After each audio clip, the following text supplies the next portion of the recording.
We've now reached the stage where everything's been biscuit fired, taken up to 980 degrees in the kiln, and we're going to start glazing. But before we start glazing on a project like this, I'd like to be quite sure what I'm going to do. So I make a number of spare pieces of pottery which are going to be used for glaze experiments. This will be an example. A piece, it says on the back, cheese, helpfully, because I'm going to try and think up how I'm going to make the cheese work, which is perhaps one of my bigger challenges.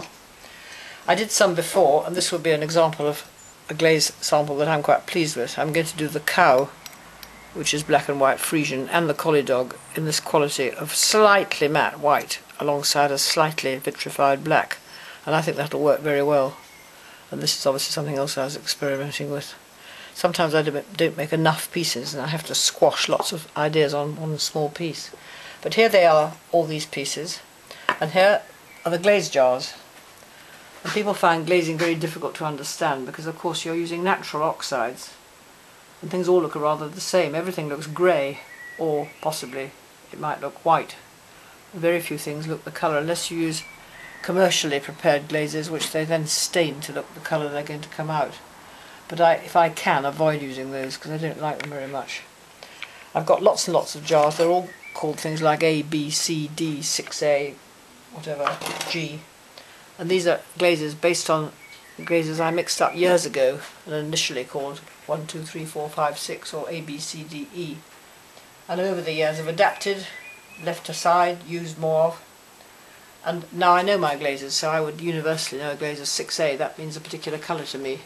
But it's my own shorthand and a bit baffling. The lovely thing about glaze is it flows in the kiln up at this temperature we fire at, 1100 and so, and it'll run.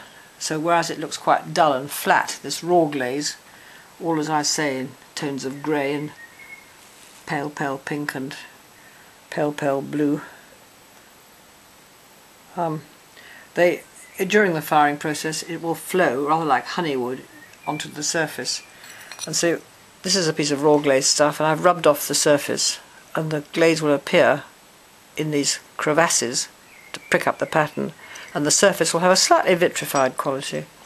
This is another glaze test I did before. That glaze has been placed on the surface and rubbed away, causing staining of the surface, but little rivulets of the darker colour. You can get enormously exciting surfaces.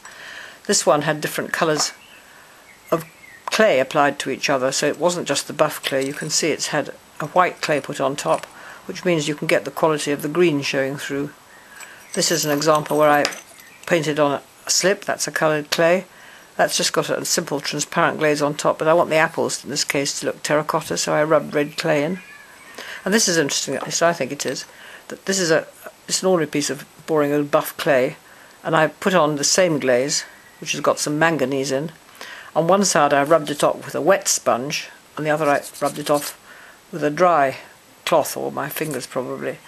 Where it's washed off, it stains the surface. Where it's dry, it's just come off, so you get the lines appearing here, and you get more of a tonal consistency there.